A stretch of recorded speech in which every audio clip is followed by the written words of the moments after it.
hit the record button. Actually, everyone started to show up there. We lost everyone for a second. Mark, I think it's ready to cue the music. Mark. Mark. Yeah. It's not working, Mark. It's not working. No. You can't hear the music? Okay. So this is our second pilot episode, apparently. We were hoping to go. I thought we had lined it up. I have my podcast shirt on. Bring it down, Mark. Bring it down. I'm having to mute you, dude. Okay. So we're off to a fantastic start here. Season 2, episode 2. Just real quick, we've got the regulars here. We've got Melissa, the collaborator extraordinaire with Beeler.Tech. We've got Nicholas Javeri, our traveling correspondent. Nicholas, where in the world are you today?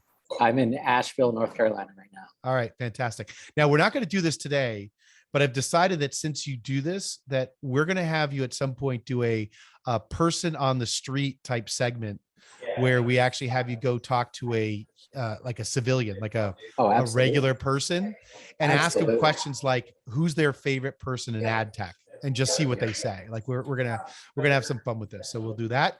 And of course, we have the machine, who is now at strike 2 in terms of our start, but that's okay. Mark, did you at least book for your own podcast the entire time? Are you going to be joining us for the entire time? Yeah, I'm good. The schedule's good this week. I blocked my calendar. Okay. Fantastic. So glad we could work you in. Apparently, we're not everyone's priority. Just putting that out there. Okay. So with that, we actually have a little bit of an agenda here. We're this is kind of where I was wanting to go with this. We're going to start conversation with Morvareed around privacy. Then we got Stephen Dove from Waze, which is kind of cool to talk about the map stuff. And then we're going to add a little segment because it works with Stephen and his joining us, an Ad Monsters flashback, which, Mark, again, considering how much you've spent on podcasting gear, which again, didn't play the music correctly on the first take. That's okay. That's okay. We learn. Okay. We learn from our mistakes. But I want by next week an Ad Monsters flashback music bit. Do you have some idea around that? Yeah, I'll make a note. Okay. Fantastic. Awesome. All right. Cool. With that being said, our first guest today is Morvareed Salehpour, who, Morvareed, why don't you talk about your practice, and you might as well work in anything you have to say up front before we start talking about privacy, regulation, legislation, and so forth. Let's get that out of the way.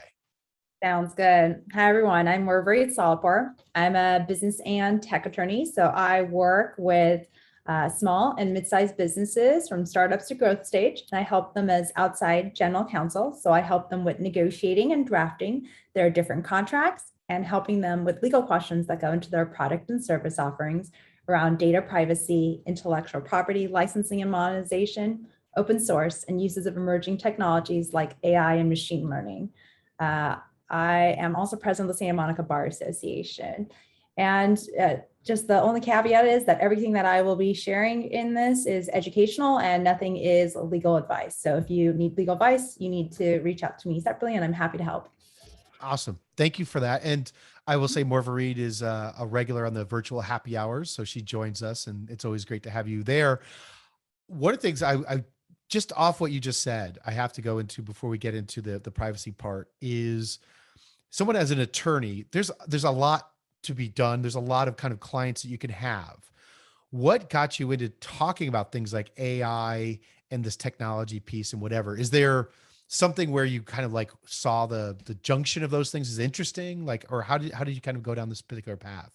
Yeah, I mean, I guess I've always been a futurist personally. And so it, carried over to professionally. And then once you're in the kind of tech and related spaces, you kind of just go down the rabbit hole more and more. So it's just something I've always, found very interesting and always been interested in innovation and what's going on in that space. And there are so many legal implications and complications that come from technical innovation that people don't think about. So that's where I come in and I really help resolve when there's grays and there is situations that are more complicated. I will tell you that I have told all of my kids, I make that sound like there's a lot. There's more than needed, I guess. Anyway, we'll edit that out, right? Before my family hears that. But anyway, I've told them all, like, you should learn how to program, right? You should do programming, and you should go and get a legal degree, right? You should go and become an attorney, because I think the junction of all this stuff, whether it be crypto, smart contracts, all the other kind of stuff, is going to be a future spot to be. They have not gone in that direction. And thanks, Mark, for the 3 kids for anyone that was wondering. All right, so let's dive into the real meat of where I want to take this, which is, what is kind of the state of privacy and regulation, related regulation at this time? Yeah, we're still in very early days in terms of where we are, particularly in the US in regulation. And it's actually, I think, a more complicated arena because of that. So we have laws that have been enacted in California. We had the CCPA from a couple years ago. We just had California last November passed Proposition 24, which was the California Privacy Rights Act. So now there's a second privacy law that's coming down the books.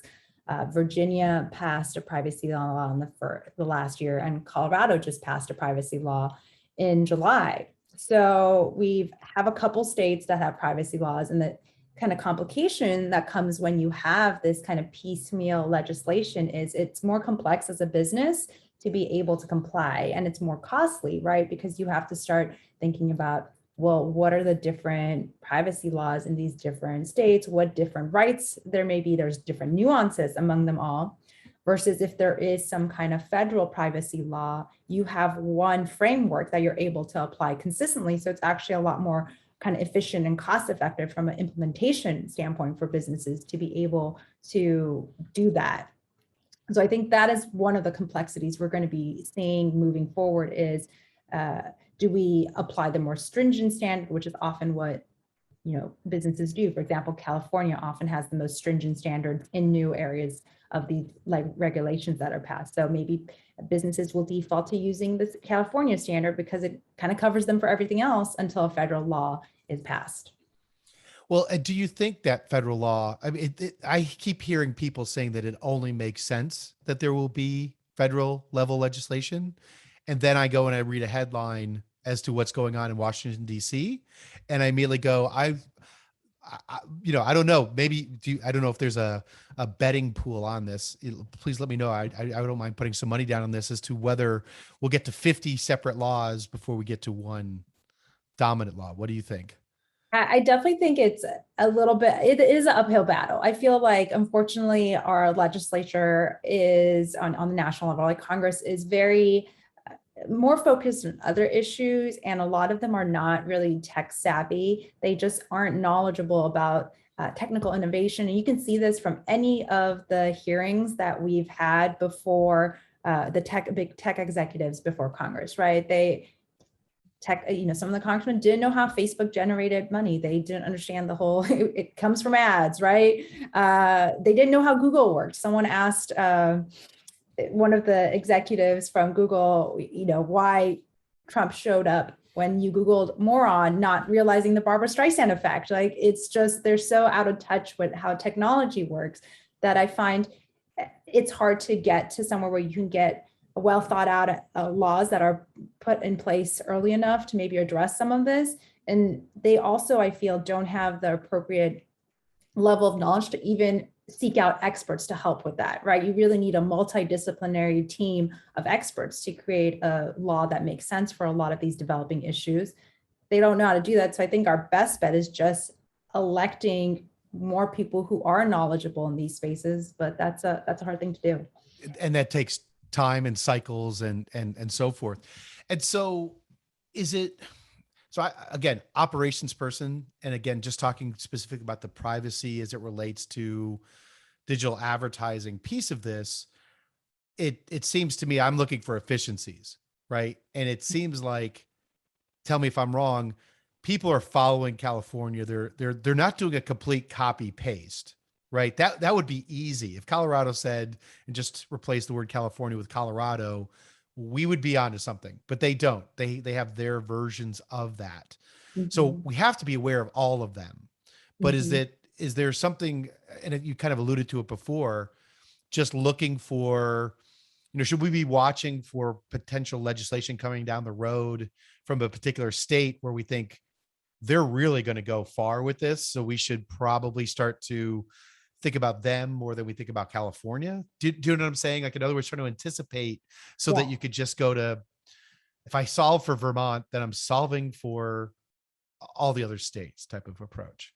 Yeah, so that, you're going to always have to look out for the nuances. So, the attorneys are always going to have to do, well, what is, is there a nuance between this state and that state? But just historically, California has been the most stringent on all of these kind of rights and laws that are passed, including, previously in greenhouse gas emissions, environmental laws, things like that. So it's usually states, what happens is California passes a law and other states starts to follow in line. And that's kind of what we're seeing. So this is a very typical pattern. I will say my big concern kind of is with California is that this California Privacy Right Act that passed as a ballot initiative has some real problems because it wasn't written by the legislatures, right? It's a ballot initiative, and that's something California has, not all states have. Anyone can get a certain number of signatures and you get something on the ballot and then you get to vote for it. You can say yes or no. And it was really promoted to the constituents in the state as privacy forward, like protecting data, giving people more privacy. And most people didn't actually they didn't read the proposed law. They didn't do the analysis. They just saw the PR and they voted for it because they're like, oh, well, more privacy sounds good. But there are some underlying problems with this. So it's set to go into effect January 1, 2023. And some of the big problems I kind of see with it is that it increases the number of exempt businesses. So it can kind of lead to businesses starting to create pay for privacy frameworks. So that means, for example, you want to go to Facebook or some other social media company and you want to have the privacy features. So you're going to have to pay them now $20 a month.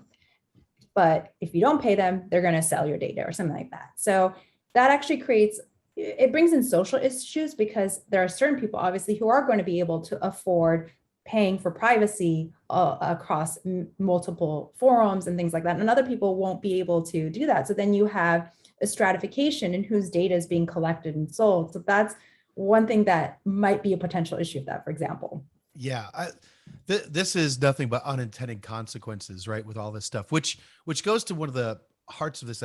I've said this, it's a glib generalization, but I'm curious to your statement around it, which is privacy regulation about privacy?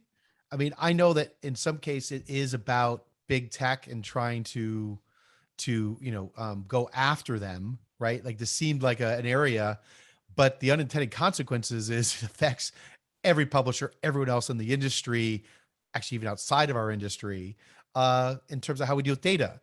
And at the same time, the spirit, I mean, if you were to ask me, would I like my data to be private? Yes. So I'm on board, except it's the way that these things are being done don't necessarily add up. And so that was a long ramble to set you up for wherever you wanted to take that. That's my new question. By the way, that's my new line of questioning, everyone. And I as if you didn't know, right? I just ramble until some point everyone stops and goes, I'll just pick up. So Morvareed, please.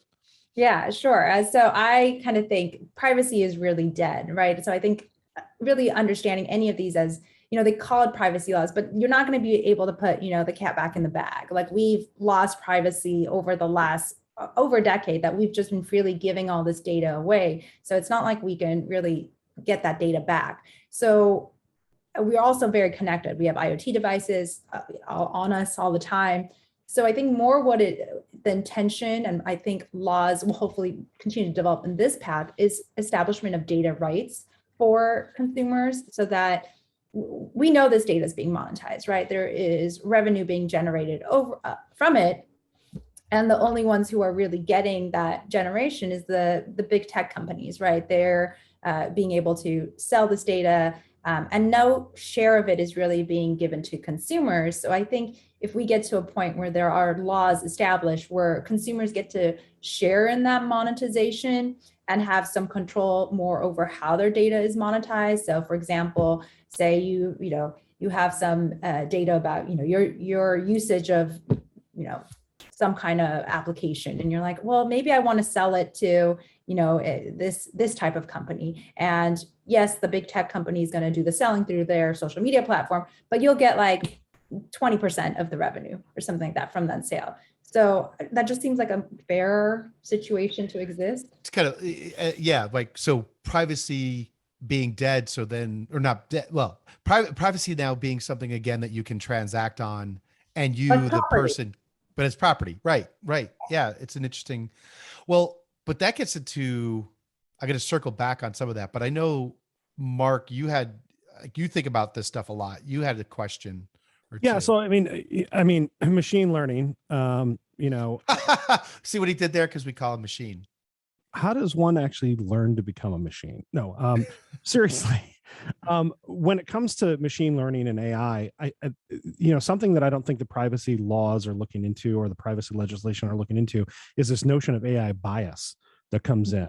And there's a lot of conversation that's happening around that. And I don't think, that the people programming the AI are intentionally trying to do bad, but just by the sheer nature of it existing, it injects certain biases into what the outcome is. And I could see that becoming an issue, as we get into privacy matters and targeting and different aspects of machine learning and AI. I just was curious if anyone in the legal community is thinking about those things. Yeah, I mean, that's an issue that I kind of think about and things like that. But again, you need this to come from the legislature, right? So you need to have like laws passed that start to create, well, this is how we're going to address biases that exist, because biases actually exist in AI and machine learning models on different levels. It's both the underlying data is biased, and it actually creates a worse situation because a lot of people will accept the result and put some kind of false legitimacy on it because they're like, well, none of us made the decision, the AI did, so it can't be biased. There's also the developer bias that comes in, right? And the user bias. So there is multiple levels. And in particular areas, this is already problematic. We're already seeing things is, for example, there are AI models that are used in sentencing in the criminal justice system. So that obviously has built-in issues that we shouldn't be. Yeah, exactly. Well, And I'll be honest, I had never actually, I didn't know about that, and just connecting that dot right there is okay. Sorry, continue, but that was a whoa moment. I had to interrupt. yeah, so that is one of the complications. And we see a lot of that also with facial recognition, facial ID. And that's why multiple cities have banned its use, because it's been shown that technically it is not, it often will misidentify minorities and women. So when you're misidentifying certain groups of people and including, treating them as criminals, there was one application in New York where they kept people, they used it in the housing. So some women and minorities weren't able to access their housing. So because it wasn't scanning them right. So these are situations where you're now depriving people of rights that need to be established. So it's very problematic. And I think it goes back again to that thing I was mentioning earlier. You need a multidisciplinary team involved in creation of not just the laws related to this, but the kind of creation of the algorithms too, right? If you have legal people, if you have ethics people involved in discussions with the technical people, you're more likely to come to a good result on a social kind of standing, versus if you just have the technical people moving forward. And we also have to keep in mind that often these companies, because of the capitalist system, are incentivized to maximize revenue generation. So you have companies like Uber who, they were, articles have come out about how a couple of years ago about how they were maximizing algorithms that would basically have drivers break even. That was the incentive, right? Because that made the most kind of revenue for them. And individual developers at Uber were also incentivized to do that, because the better you did that, the more likely you were to get a promotion to make more, right? Yeah. And what's interesting, I was thinking about, again, what you talk at, so the technology obviously always outstrips our ability to govern, to legislate it, right? It will always be somewhat behind, but hopefully, to your point, corrections are made, understanding that we actually have to devote, again, many people on this to do it correctly. And so part of me was sitting there thinking about, again, you're talking about sentencing people, you're talking about like people in housing, and I'm talking about ads. But what popped up in my head that I thought about is something that I always come back to. It's one of my favorite soapbox things is websites, and the digital experience is the one spot that brings us right to your face, right? Like you go to a website and you keep going, how come I can't see all of it? Because there's some screen in front of me that's making me look at something and check a box. And there's a bit of wanting to make that easy so people can kind of move on. There's also a spot of making it a thing, and at least for publishers to use that opportunity to go like, there's a value exchange here. And perhaps what you mentioned before becomes a thing of like, we'd like to use your data and we want to come into an agreement with you to do that in smart, useful ways. That's that's actually like as small and as insignificant. Sorry, everyone that listens to this podcast. Digital ads is not the most important thing in the world. Sorry, that may stunt my career, but I'm going to go with it. But like, it is actually one of the places where this actually is the most likely to get in front of people in real ways, right? So there might be something there where we can help kind of think about that. So I'm gonna leave with thinking about that. I think there might be something there. So Yeah, I think it's definitely it kind of, at least that's how I'd like to see it develop. And there is, more complexities right now. Even you have some companies. So for example, even the right to privacy doesn't clearly exist after someone passes away right now. So you have companies that are kind of taking advantage of gathering data on like social media and stuff, and then trying to sell that back to people, to their family members. So that's another area where you have to have more clarity created, because you're having like those weird kind of Black Mirror situations where, someone's family doesn't necessarily have to want to be reminded of that. Or there's often also the issue of some of these social media accounts just kind of continuing forever and getting kind of reminders of like, oh, it's this person's birthday, but they're not around, but the family wasn't able to get access to actually take control and, address. So that's why I think it goes back to like, this needs to turn into some kind of property, like a data right, so that people can actually, people can inherit the rights and do things with it and take control of it and all of that. that's great. So one last question for you. And as it relates to, again, we'll say publishing and people in the digital advertising space. I agree with you in terms of your vision, right? Again, whether we get there or not, but just this idea of starting to again construct in this particular direction. What is the best way to kind of to contribute to these conversations? Like where are these conversations happening in a meaningful way? Where, and again, it may not be an individual ad operations person. It's probably more likely larger publishers or bigger companies, but people are talking about this and starting to place how these pieces are going to go. Where might that be that someone can actually contribute to that conversation?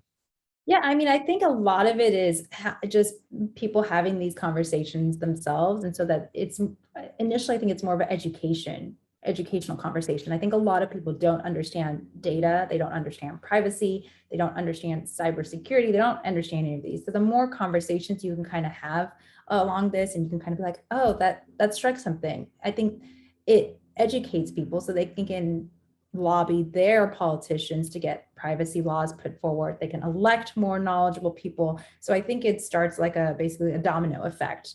And one thing that might be interesting is I have been doing like every Sunday on Clubhouse, I've been doing a discussion about like data privacy, cybersecurity, like technology, all of this stuff. So we cover different topics that are in this area, and that's a way to maybe get involved and learn a little bit more. Like last week, we covered the new social media censorship law that Texas put in place, and it's unconstitutional, but that's something they did. So let's not go down that rabbit hole. But what I will say so Sundays on Clubhouse, that's awesome. Your social media, again, I think that you tend to tweet about things that are useful. We'll make sure that that's in the follow-up stuff so people can follow you. Again, I definitely look to you on these things, and you tend to flag that stuff. And Morvareed, really appreciate it. I'm going to transition to our next guest, but Mark, I was wondering if there was anything private you wanted to share with us? Is there, or do you want to not share? I think I'm going to keep it private, but I'm a little creeped out by some of the stuff in this conversation. So yeah. Well, it makes whether you serve someone an ad based on what section they went to the site seem a little bit like more palatable than that. But all right, so let's get our next guest in here.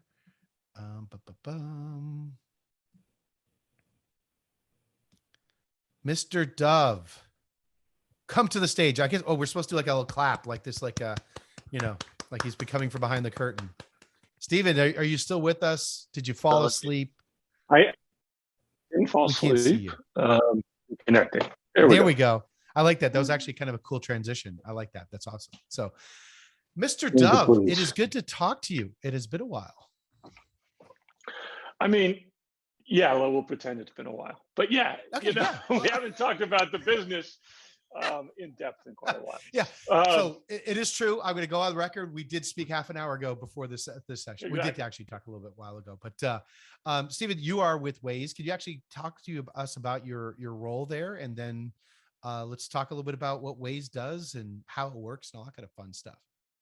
Yeah, I run Waze Ads product management.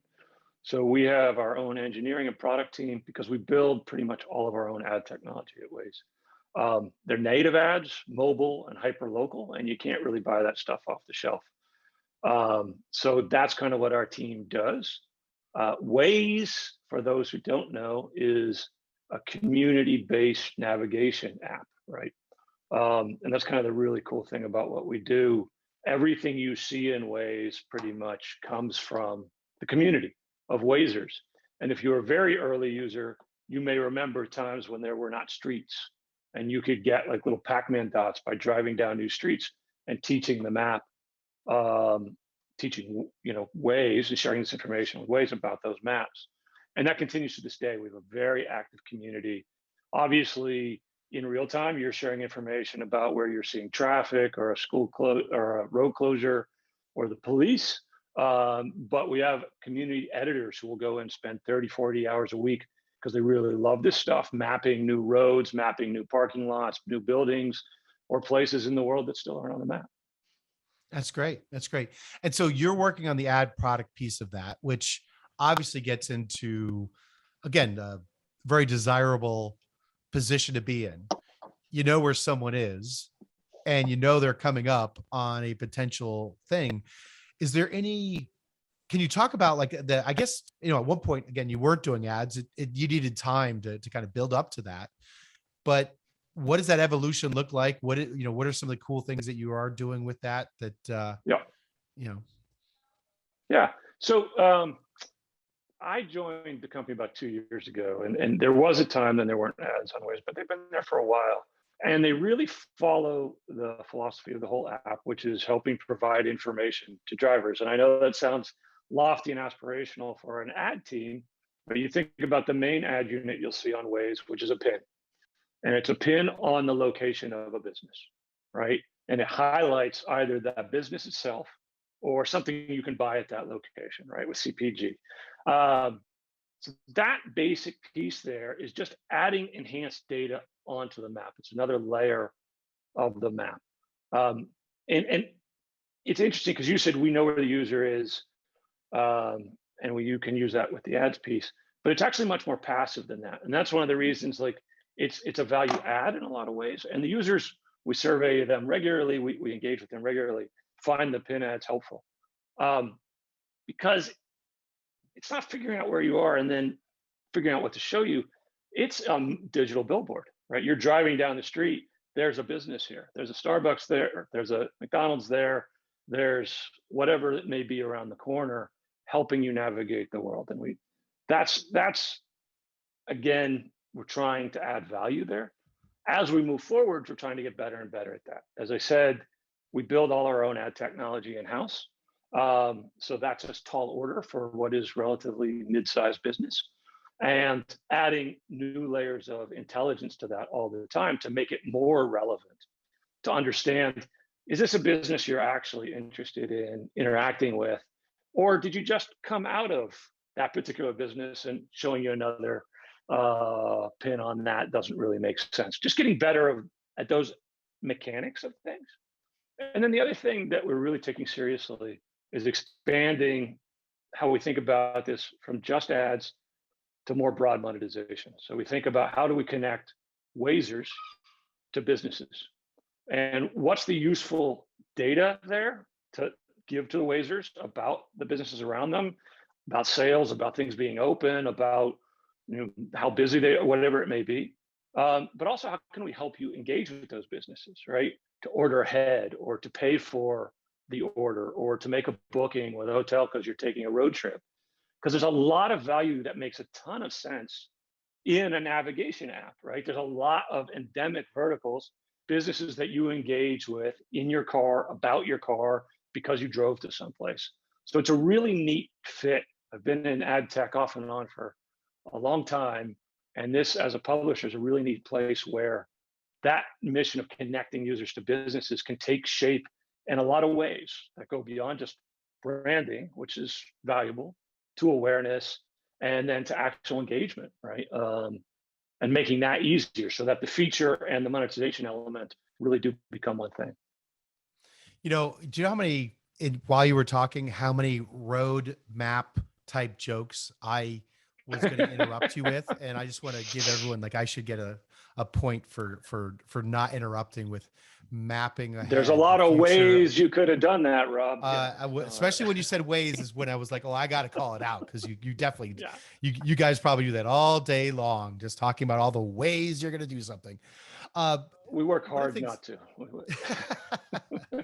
Yeah, but it's interesting, right? Because some of the models, right? So obviously, that was really interesting what you were saying about it being more passive.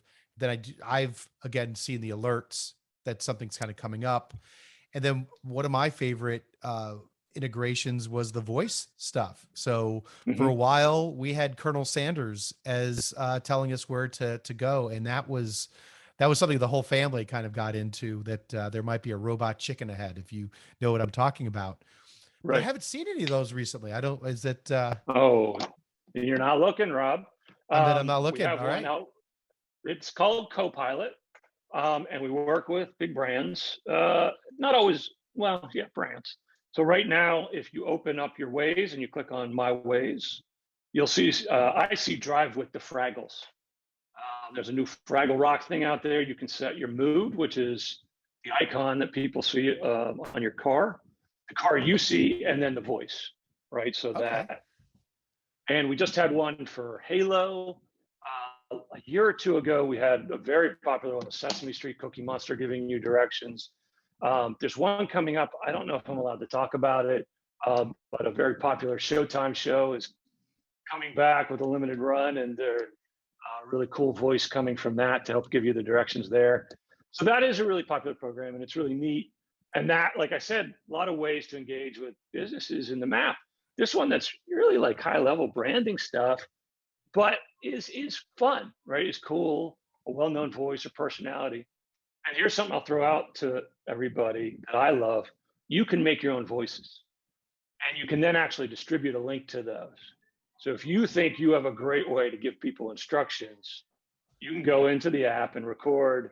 It'll give you a list of prompts for all the voice directions in there, and you can give yourself directions, or your friends or your family, or put it up on the official Beeler.Tech Waze voice guidance. So I think I now know where my weekend, I was going to get a bunch of work done, but now I think I'm going to just, I love it. I think we got it. Well, so here's some, so first of all, I love that you kind of hinted at a, like an exclusive. I kind of feel like we just, again, maybe we're not, maybe there's some little thing there where we can break some news there, or when people see it. So we need one for the wire. Right. I need that. So when I'm going through Baltimore, so we'll get that. And then the Misfits.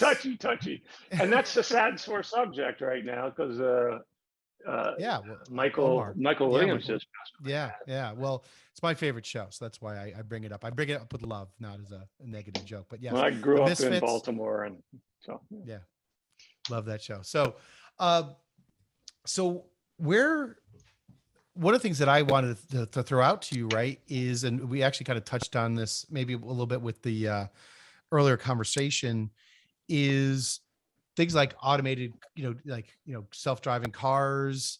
I mean, Mhm. the driving experience is changing. There's a part where I was almost going to go to like, hey, you're serving me ads on my navigation, but the fact is that the navigation is now in your car more than it is anything else, right? So it's something where that goes. Do you think about those things? Are you anticipating where some of that might go? Any thoughts? Yeah, we absolutely think about it. We absolutely talk about it. We absolutely want to be part of the story and not passive, you know, recipients of what's happening there. But we also, I think, at Waze are a little bit humble and are aware of, we have broad reach, but on some element it's a niche.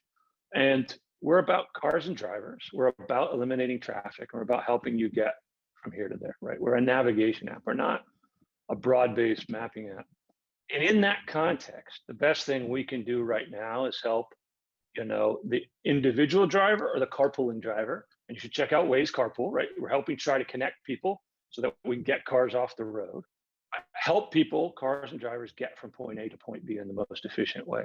When you start talking about self-driving cars, obviously you can change the entire story, right? You can look at an endpoint where all cars are so-called self-driving, and the navigation system is the big brain in the matrix coordinating all traffic patterns. And there's a lot of promise in that. For myself, purely for myself as an opinion, I think in a place like the United States, it's going to be a long time before we'll be able to realize that level of promise, because one independent actor in the matrix can really mess everything up, right? If you don't merge in the right way and leave the right space between you and the person, the machine has the ability to break instantaneously because they know everything that's going to happen ahead of time, and an individual can't play in that space, which means you need everybody bought in, which maybe looks like legislation during rush hours, right? Like things like that, to get to the point where you're at that level of extension. So then you kind of roll it back and go, well, what comes before that, right? Well, it's the long drive cruise control that helps me stay in the lane and lets me multitask maybe. And certainly that's needs to be built into the car, right? And still not the layer at which Waze exists today, and where we are. Although it would open up the opportunity to be a little more interactive. We are very conscious at Waze that we're not an attention app. We don't want your attention, right? Beyond what is necessary and very helpful in the moment. Like you should be eyes on the road, focused on the road. Short of that, the more pressing trend or more is, Android Auto and CarPlay. It is that the operating system is moved into the car screen. And so we're beyond mobile, we're beyond just the phone, and we're in that car screen now. And I think a lot of us think of that car screen as an extension of the phone because that's how it started, right? You plug your phone in and now it's powered up there. But that's a different OS, right? Like Apple's CarPlay, Android Auto is a different OS. So we actually have 4 versions of Waze now, right? We have iOS, we have Android Auto, and we have CarPlay. Like you have to have different code for those places so that it plays right. It's a new ecosystem, and we have to learn how that works. There are new interaction patterns, right? We're seeing really interesting things where people have the nav app open a lot more than they do now. One of the things that I think people don't realize, especially folks in tech, is most drives in the United States are not done, or in the world, are not done with any nav app at all. You know how to get to school, to work, to the grocery store. And unless you're trying to hack the traffic or whatever it may be, I love it. I love Waze because I want that edge, or I want to know where the police are. I want to know what's going on, and I want to help other people. But for a lot of people, most of their drives, there's no nav app. Now with the built-in automotive systems, CarPlay and Android Auto, it comes on automatically. And now we have a lot more opportunity as Waze to provide more information to you, again, a little passively, right? So you're more aware of what's happening in your surroundings. And again, you can make better decisions. For me, the thing I think about a lot is running errands on the weekend.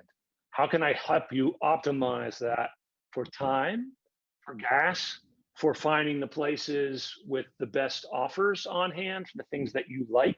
Like that's That's what gets me really excited. How do I optimize your weekend so you can do all the things you need to do, save some money, find some great, new brands, and make it to your mother's house for dinner on Sunday on time with a great bottle of wine. I like that. I like that. Though I will say that the number of time I've gotten like Reese's ads up and I've said, I have to stop. I mean, it's part of the app. It's telling me where to go. I have no control over this, but we have to stop once again. One thing that popped in my head, I was going to tell you that like what makes me nervous to your point about the type of advertising is I'd be really nervous if like a gamer app developer join your team, right? Because you could just sit there and go like, you're going to be turning in, please watch this ad for 30 seconds. But to kind of get the answer, right? You have to kind of like that kind of thing. So there was that joke. Okay. Yeah. But then I thought, but go ahead. no, I was gonna say as a Jersey driver, gamification would not be something I'd be completely opposed to. I'm just putting that out there that I would. Isn't there a whole different version for Jersey drivers to know which? I think it's called Grand Theft Auto. Oh, okay. Right. That's a different app. Yeah. So first off, I do want to address the first joke because we do take it really seriously, and I do have to put it's more than a disclaimer, right? Like we talk about all the time on the ads team, on the ads product team, we picked up goals around user value and user satisfaction, right? We don't just focus on the revenue. We think about the user, and we have to, right? And we do safety studies, and we think about this all the time. So the pins are the thing you see. There also is a takeover ad, but it'll only show when you're at a red light and you've been stopped for several seconds. As soon as you start moving, it goes away. But we're aware of that, the kind of the tension that exists there on any level. So we are definitely trying to do much more before you start driving, because we can add more value there, because you're in a point where you're trying to make a decision about where to go and how to get there and what you might do when you get there. And we even have a new ad unit in testing right now, which is an arrival unit, right? Which, to speak to the ad tech crew, the last possible digital touch point when you arrive at a business location, you're ready to spend money, right? What's the last thing I can say to you before you walk into the mall or the superstore or whatever it is? And we now have an arrival unit as you're pulling in. So I can say, hey, here's an offer, or here's the flyer. So you don't have to pick up that piece of paper at the door, right? Or here's the new thing that they're promoting, or there's a new store in this mall. So those types of interactions before you drive, and that before you drive goes right in line with the core roadmap of Waze, which is you're already starting to saw a lot more of these features, which is, I have to get this right, I'm not on the core team, is get the why, which is we're trying to give you much more information about why we're routing you in a particular way. And so now there's a trip overview part when you first start up the app and you're planning it, and it'll show you where you're going. It'll tell you why we've picked that route. And it'll show you the other possible routes. And we want to build into that space too and talk about suggested drives, right? Or suggested stops rather. So if I have the context of the drive you're going to make, if I know you're going to drive 300 miles, well, you have to stop, right? Your gas tank won't take you that far. Maybe it will. Maybe you're in a Prius or whatever it is. You're probably going to stop. I need to stop as a middle-aged man a couple of times. And what can I do to help you make smart stops along the way? We also have stats, and you can talk to anybody in the hotel business. Americans, being who we are, and I can speak to the international audience, but I don't have the stat for them. But Americans, like, I forget the exact stat, I'm terrible at this. An inordinately large number of hotels are booked within 24 hours of when they're used. Okay, it's over 50%, if I recall correctly. So if you plan that road trip, if you tell me at Waze, I'm about to drive 300 miles, me saying, hey, do you need a hotel? Yeah, I need a hotel. Here's one right by where you're going. And here's a parking lot. And let me help you make this trip a little easier. And by the way, those are monetizable, business engagement events. And that's, again, like I said, that's really cool because it helps the Wazer, it helps the business, and it helps Waze. Well, and to me, there's an underlying piece of this again, it gets interesting again in terms of the usage of data and whatever, and we'd have to get into the privacy aspect of it. But the fact is that in some ways I do want my apps and I want these things to connect. To your point, of like saying I am going to visit mom and I want to get a bottle of wine is probably on my to-do list. It's not in my map app, but if those things got connected, next thing you know, I'm getting reminded at the right time. And it's again, computers should be guiding us to live better lives, right? Right. Not just sell us stuff, but to actually get better lives. So there's people can debate where that line is. That's the part where it gets really kind of interesting with this, right? Well, and so this is the good news from a privacy standpoint, and the way that I think about it and have thought about it for a very long time, which is that when you keep things entirely contextual, or as contextual as possible, and it's also very clear where the data that the app or the advertiser has is coming from, right? Then I pass the sniff test when it comes to creepy. I pass the test when it comes to legality. And if I make it useful as well, then we're in very good space, right? Like if I give you a transparency and options, of course, somebody's got there.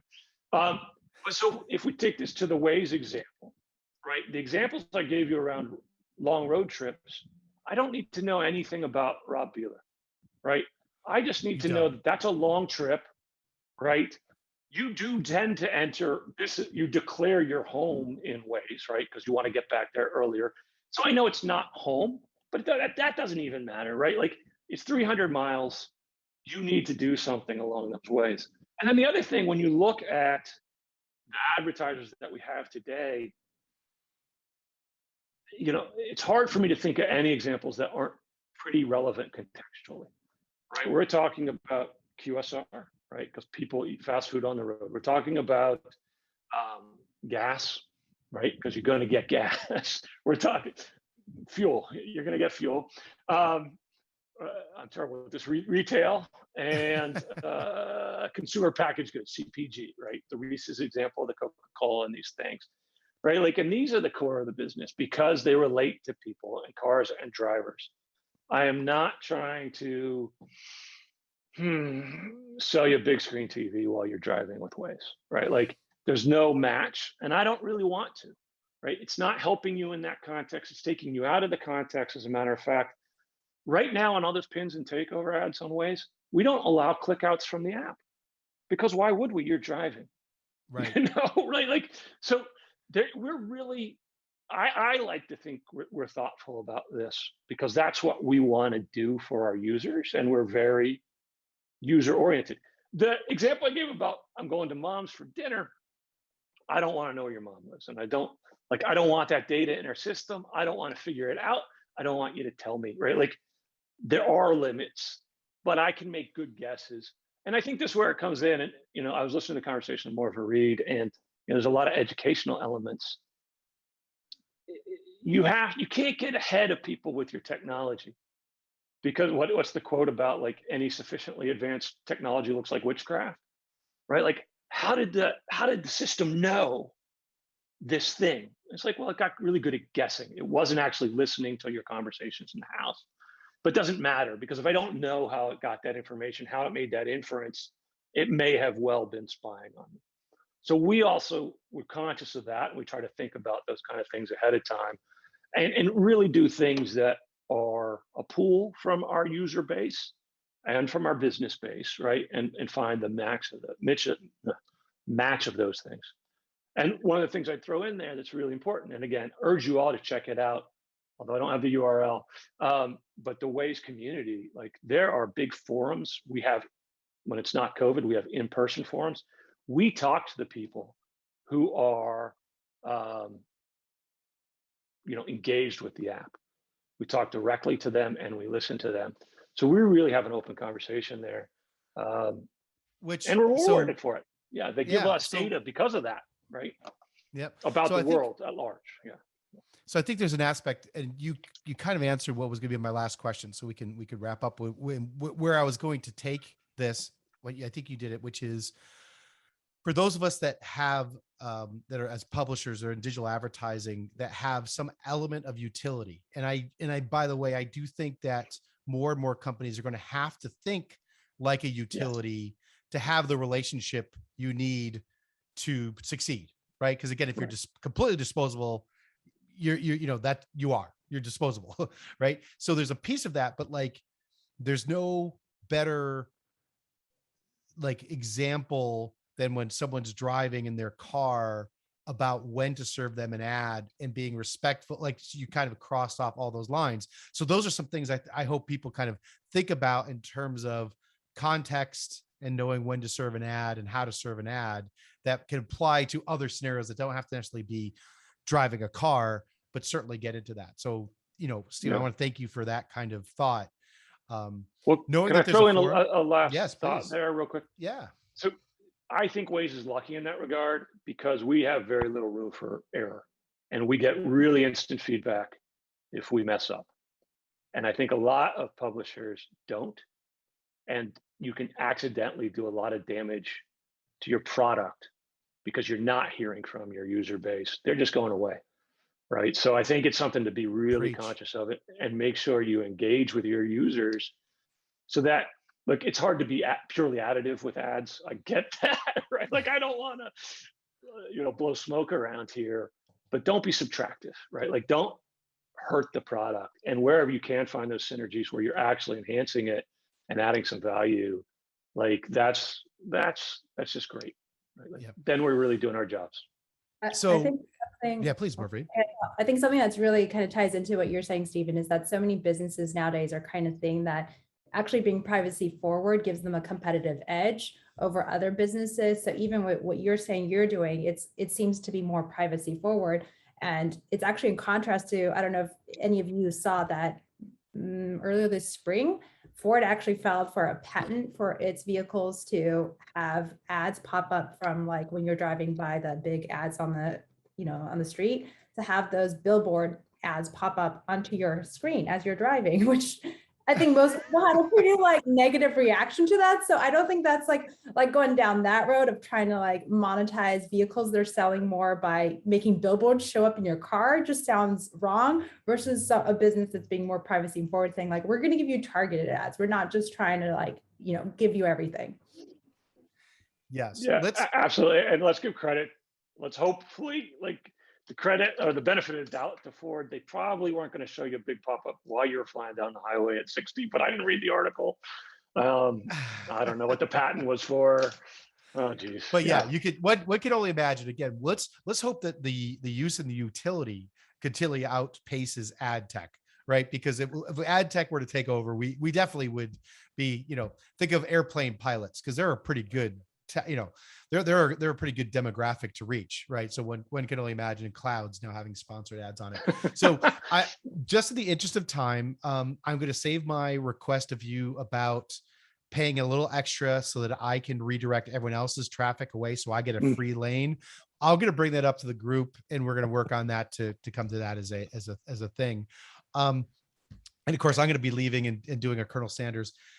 Stephen, do we want to dive into New Orleans and that Ad Monsters flashback, or do we not? Is that something? I wondered if you're going to bring that up. I think up till now, I've done a very good job of something that we can cut clips out of. I could tell my sales team, hey, I didn't screw this up.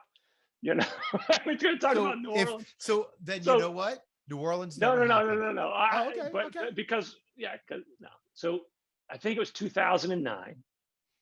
I worked at DoubleClick, which was owned by Google by then.